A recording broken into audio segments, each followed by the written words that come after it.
मुस्लिम league और अंग्रेजी हुकूमत मिलकर भारत के विभाजन की जमीन तैयार कर रहे हैं। उस समय असम को भी अविभाजित बंगाल का यानी ईस्ट पाकिस्तान का हिस्सा बनाने की योजना बनाएगी। झूठ। मुस्लिम लीग के साथ सरकार बनाई थी बीजेपी ने, बीजेपी के श्यामा प्रसाद मुखर्जी ने।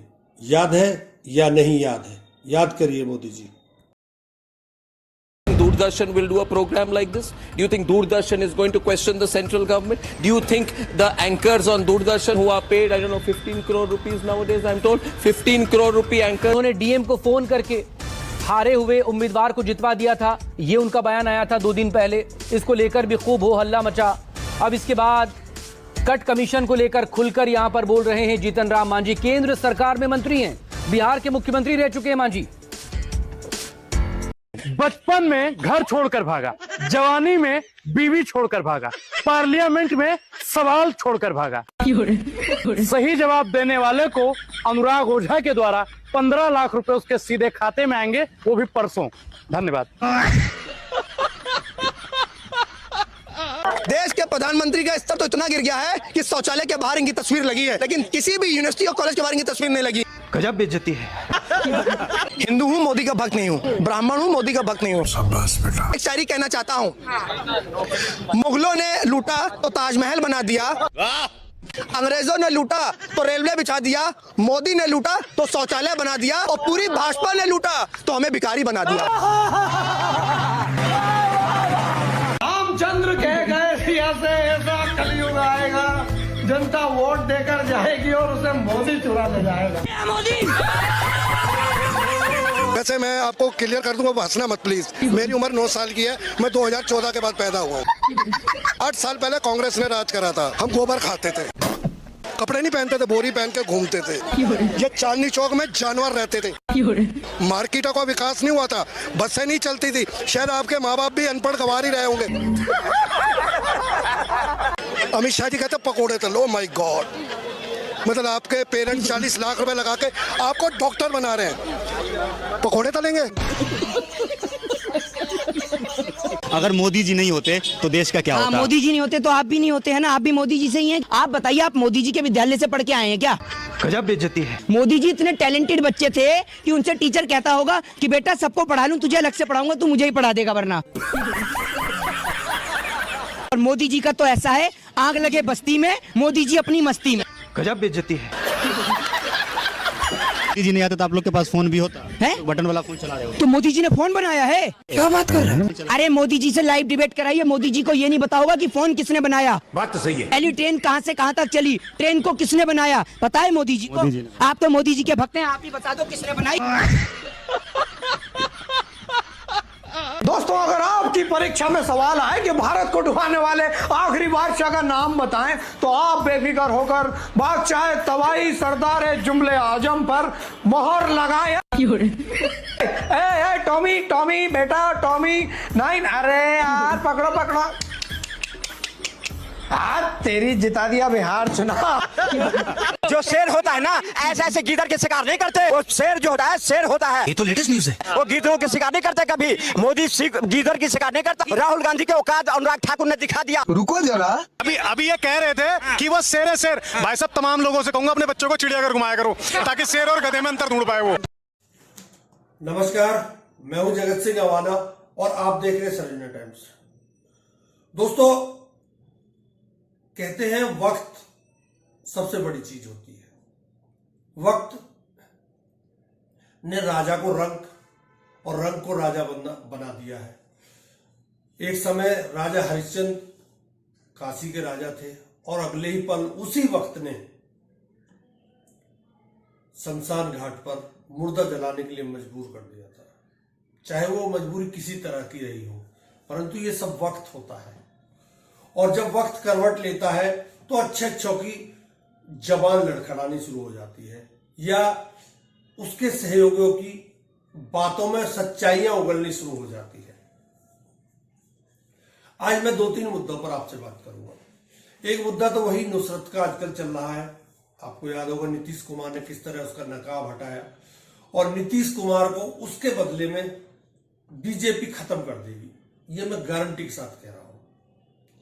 कल नीतीश कुमार को दिल्ली बुलाया और दिल्ली में नीतीश कुमार को क्या समझाया है कोई नहीं जानता, क्योंकि नीतीश कुमार बोलते नहीं है आजकल और बीजेपी बोलेगी नहीं, क्योंकि वो पहले भी नहीं बोलती, उसके बदतमीज प्रवक्ता ही बोलते जब भी बोलते हैं।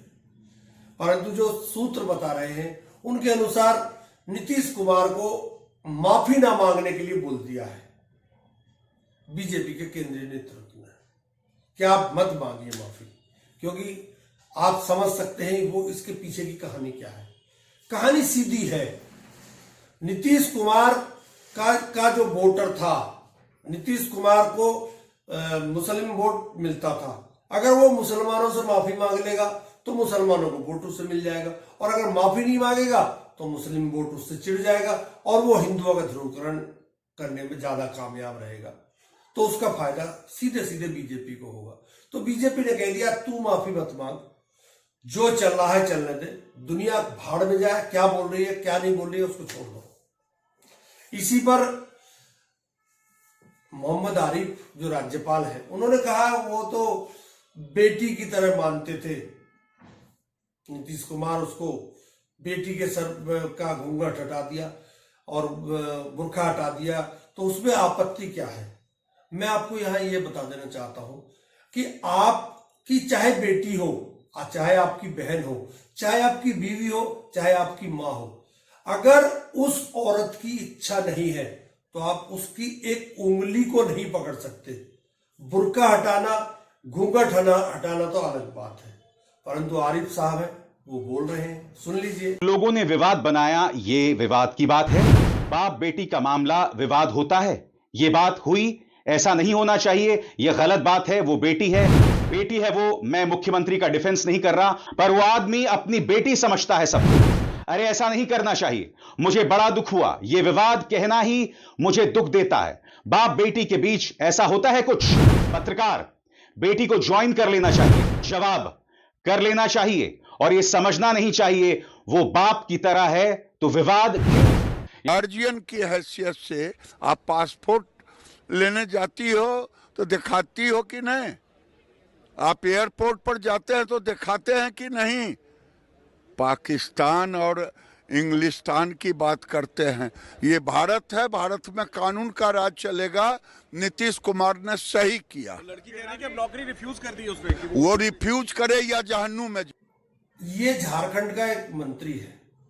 ये मैंने कहा ना, बीच जब जबान खराब होती है, जब वक्त खराब होना शुरू होता है तो वो ऐसे ही होता है। ये कह रहा है झारखंड का मंत्री, वो बीजेपी नेता, कि ये दिल्ली बम ब्लास्ट से इसके तार जुड़े हो सकते हैं, इसकी जांच होनी चाहिए। इसने ट्वीट किया बाकायदा। एबीपी न्यूज ने इसकी खबर चलाई है, विवादित बयान दिया है। नीतीश कुमार के हिजाब विवाद के बीच झारखंड में बीजेपी नेता सीपी सिंह का विवादित बयान सामने आया है। जिस महिला डॉक्टर का सीएम द्वारा हिजाब खींचा गया था, अब सीपी सिंह ने उस डॉक्टर का दिल्ली ब्लास्ट से कनेक्शन होने का शक जताया है। उन्होंने कहा है कि मुझे तो यह लगता है कि इस डॉक्टर का कनेक्शन दिल्ली में लाल किले के पास हुए बॉम्ब ब्लास्ट से तो। गिरिराज सिंह का तो आपको पता ही है, इसने कहा था जहन्नुम में जाए नौकरी नहीं करनी तो। हेमंत सोरेन ने ऑफर दिया है इस लड़की को। क्या ऑफर दिया है? टूल दे रहे हैं, उसको टूल देने की जरूरत नहीं है।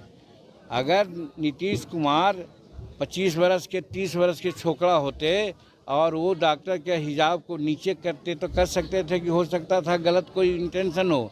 ये 74 वर्ष के बूढ़ा आदमी ये बेटी समझ के, पुतोह समझ करके उसको कह रहे थे कि तुम हिजाब लेकर के कैसे ड्यूटी करोगे, हिजाब को भी थोड़ा सा नीचे रखो, एकदम मुँह मत झाँको और जनता का सेवा करो। एक काम के लिए उसको कर रहे थे, कोई गलत नोशन से नहीं कर रहे थे। और धन्यवाद देते हैं उसके परिवार को, उसके जहाँ पढ़ी है उसके प्रिंसिपल को। वो लोग कह रहे हैं कि साहब इसको टूल देने की ज़रूरत नहीं है। वो लोग कह दिया था कि वो नौकरी नहीं करेगी, वो एक्सेप्ट कर लिया कि हाँ हम नौकरी करेंगे, इसलिए हम तो उसको धन्यवाद देते हैं। लेकिन बेवजह पत्रकार लोग और विरोधी लोग इसको टूल दे रहे हैं। से चर्चा में आई डॉक्टर नुसरत परवीन को हेमंत सरकार का ऑफर। बिहार में महिला डॉक्टर नुसरत परवीन के साथ हुई शर्मनाक घटना के बाद झारखंड सरकार ने बड़ा और मानवीय फैसला लिया है। स्वास्थ्य मंत्री डॉक्टर इरफान अंसारी ने उन्हें झारखंड स्वास्थ्य सेवा में 3 लाख मासिक वेतन, मनशाही पोस्टिंग, सरकारी आवास और पूर्ण सुरक्षा के साथ नियुक्ति का प्रस्ताव दिया है। हमारा देश पितृसत्ता का प्रतीक माना जाता है, यानी पुरुष प्रधान देश। ऐसे में किसी भी व्यक्ति को, बेशक पुरुष प्रधान देश हो, परंतु किसी भी व्यक्ति को किसी महिला के अपमान करने का कोई अधिकार नहीं है। मैं ये मानता हूं। आप लोग क्या मानते हैं आप खुद जाने। दूसरी खबर है, एक समय आपने सुना होगा कि ना खाऊंगा ना खाने दूंगा। उसका ढर्रा चेंज कर दिया, इलेक्ट्रॉल बॉन्ड पर लिया है। उसके अलावा बड़े बड़े उद्योगपतियों से चंदा लिया, बड़े बड़े उद्योगों से चंदा लिया, बड़े बड़े जो कॉर्पोरेट घराने थे उनसे चंदा लिया। कुछ चंदा पार्टी को दिलाया तो कुछ चंदा अपने पास भी रखा। ये भ्रष्टाचार का दूसरा रूप है। परंतु जो पहला रूप है वो कहीं ना कहीं तो लागू होगा ही होगा। कल गया जी में जीतन राम मांझी, केंद्रीय कैबिनेट मंत्री, वो कह रहे थे कि हर सांसद को 5 करोड़ तो एक साल में मिल ही जाता है। उसका कट होता है, कहीं 5% होता है, कहीं 10% होता है, कहीं 40% तक भी होता है। क्या बोल रहे हैं साहब, ये सुन लीजिए आप भी। कैसे 2020 के विधानसभा चुनावों में उन्होंने डीएम को फोन करके हारे हुए उम्मीदवार को जितवा दिया था, ये उनका बयान आया था 2 दिन पहले। इसको लेकर भी खूब हो हल्ला मचा। अब इसके बाद कट कमीशन को लेकर खुलकर यहां पर बोल रहे हैं जीतन राम मांझी। केंद्र सरकार में मंत्री हैं, बिहार के मुख्यमंत्री रह चुके हैं मांझी।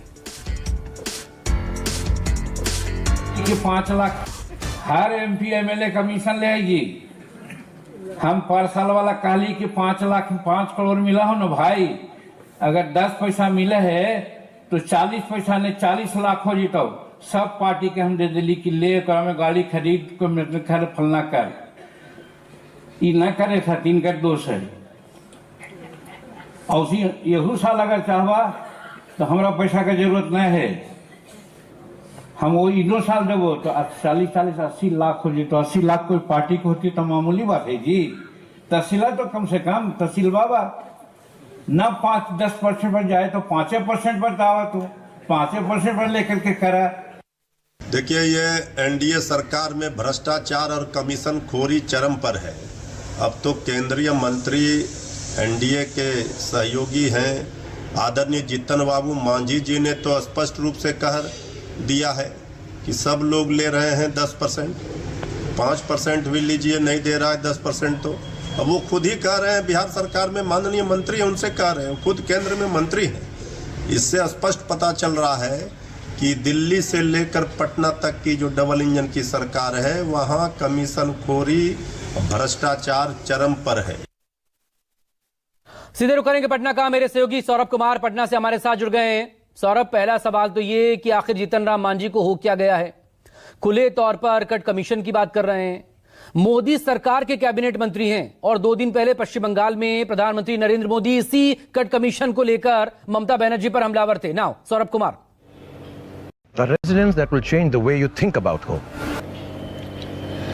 जी बिल्कुल मकसूद, सबसे बड़ी बात है कि जीतन राम मांझी वो नेता है जो दिमाग से नहीं दिल से बात करते हैं। आपने देखा होगा कि कुछ दिन पहले जीतन राम मांझी ने कहा था कि किस तरीके से उनके पार्टी को इग्नोर किया जा रहा है। लोकसभा चुनाव में उनके पार्टी से जो बातचीत हुई थी बीजेपी की, वो 2 सीट को लेकर हुई थी और 1 राज्यसभा सीट को लेकर हुई थी। हालांकि लोकसभा में जीतन राम मांझी को 1 ही सीट मिला था। और आज फिर उसी मंच पर जीतन राम मांझी ने ये कहा कि कमीशन तो चलता ही है, चाहे कोई भी विभाग हो, कोई भी मंत्री हो, कमीशन सारे लोग लेते हैं। और वो लेते नहीं है, वो विभाग के द्वारा जो टेंडर जारी होता है, जिसे टेंडर जारी होता है वो खुद मंत्री को पहुंचा देता है। 5 से 10% जो है वो कमीशन लिया जाता है। जीतन राम मांझी ने यह भी कहा कि मैंने भी लिया था और जो भी कमीशन का पैसा आया था हमने पार्टी फंड में जमा कर दिया था। 40 लाख रुपया हमने दिया था और उसके पहले भी 40 लाख रुपया दिया था, जो कि पार्टी के लोगों ने गाड़ी खरीदने में उस पैसे को खर्च किया था। आज भी अगर पैसे की ज़रूरत होगी तो हम पैसा देने को तैयार हैं। उन्होंने अपने जो बेटे हैं संतोष मांझी, उनको नसीहत भी दी और उन्हें सुझाव भी दिया कि अगर आपको 10% नहीं मिलता है तो कम से कम 5% लीजिए, क्योंकि ये चल रहा है।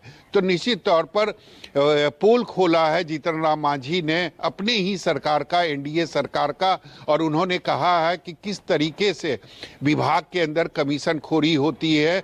चाहे विभाग कोई भी हो, मंत्री कोई भी हो, चाहे वो केंद्र में मंत्री हो या फिर राज्य में मंत्री हो, उसे कमीशन पहुंचा दिया जाता है। जब भी कोई बड़ा टेंडर जारी होता है तो 5 से 10% जो कमीशन है वो मंत्री को अपने वक्त बड़ा बलवान होता है। इस वक्त ने अच्छे अच्छों को पानी पिलाया है। अब शायद पानी पिलाने की बारी उन लोगों की आ चुकी है जो समझते थे कि अब कोई नहीं आएगा सामने। अब उन्हीं के लोग सामने आने शुरू हो गए हैं। जीतन राम मांझी की इसी हफ्ते में, एक हफ्ते के अंदर, 7 दिन के अंदर 3-4 बार जबान फिसल चुकी है। चुनाव जीतने का भी उन्होंने बता दिया। राहुल गांधी के उस दावे पर मोहर लगा दी कि वोट चोरी होता है, उस पर मोहर लगा दी, कायदे से दबा के मोहर लगाई है। दूसरा, भ्रष्टाचार पर लगा दी। सब लोग जानते हैं इस देश में भ्रष्टाचार है, परंतु कोई बोलता नहीं है। मोदी भक्ति में इतने लोग लीन हो गए हैं कि पेट्रोल कितना भी महंगा हो जाए हम खरीद लेंगे, बस प्रधानमंत्री मोदी रहना चाहिए। क्रूड ऑयल अपने न्यूनतम स्तर पर आ चुका है इस समय, यानी जो पेट्रोल आपको करीब 60 रुपए लीटर मिलना चाहिए, आप उस पेट्रोल को भी आज 98 से 100 रुपए खरीदने के लिए मजबूर है। आप खुद समझ सकते हैं कि आपकी आंखों पर कहां चश्मा लगा रखा है, कौन सा चश्मा है वो, अफवाहों का चश्मा है या सच्चाई का चश्मा है। राम मंदिर का फायदा किसको हुआ आप भी जानते हैं, और जो धार्मिक भावनाएं भड़काने का काम हो रहा है उसमें किसका फायदा हुआ आप भी जानते हैं। बांग्लादेश में किसका फायदा हो रहा है, कि लड़ाई से किसका फायदा हो रहा है आप खुद जानते हैं, क्योंकि पश्चिम बंगाल का चुनाव है। आप ये देखिए, हर हाल में आपको मूर्ख बनाया जा रहा है और सत्ता मलाई खा रही है। सत्ता के कॉर्पोरेट घराने मलाई खा रहे हैं, सत्ता के साथ जो खड़ा हुआ है वो मलाई खा रहा है, और आप लोग हिंदू मुसलमान कर रहे हैं। जीतन राम मांझी बोल गया कि भ्रष्टाचार है, आप मानो ना मानो आपकी मर्जी। सुप्रीम कोर्ट ने इलेक्ट्रल बॉन्ड घोटाले पर मोहर लगा दी, वो घोटाला था, भ्रष्टाचार था या नहीं था ये आप जानो।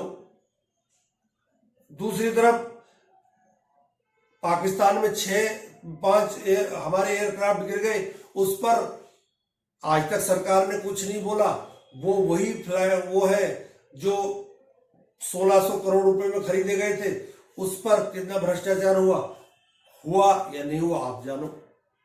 560 का जहाज 1600 में आया था, ये भ्रष्टाचार नहीं तो कुछ और हो सकता है। हो सकता है राम मंदिर के लिए वो चंदा दे दिया हो, या कहीं और मंदिर बन रहा हो उसके लिए चंदा दे दिया हो। खैर, मेरा फर्ज था आपको आके खोलना, परंतु जीतन राम मांझी, गिरिराज सिंह जैसे नेता और जो मोहम्मद आरिफ राज्यपाल हैं वो तक नीतीश कुमार को बचा रहे हैं और नीतीश कुमार को ज्यादा बड़ी गलती करने के लिए उकसा रहे हैं। आप इस बात को भी सोच सकते हैं, गलती है या नहीं है आप लोग जानो। मुझे तो गलती लगती है, इसलिए मैं तो गलत को गलत और सही को सही कहता रहूंगा। नमस्कार, बहुत बहुत धन्यवाद।